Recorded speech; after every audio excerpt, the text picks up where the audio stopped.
Welcome to this video. I'm going to be showing you how to fix creator account can't be private on Instagram. So all you have to do is open up your Instagram account, then tap on your profile icon at the bottom right hand corner.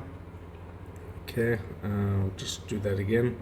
Then you want to tap on the three lines at the top right hand corner, and right there where your settings and activity is, you want to scroll down and you want to go to you want to click on creator tools and controls, then just scroll down and then go switch account type, and what you want to do is switch to personal account like that, and then tap on switch to personal account.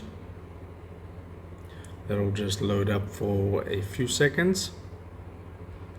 Okay, now we're on a personal account, so right now we can go to account privacy and we can set it to a private account, switch to private, and as you can see now it's a private account.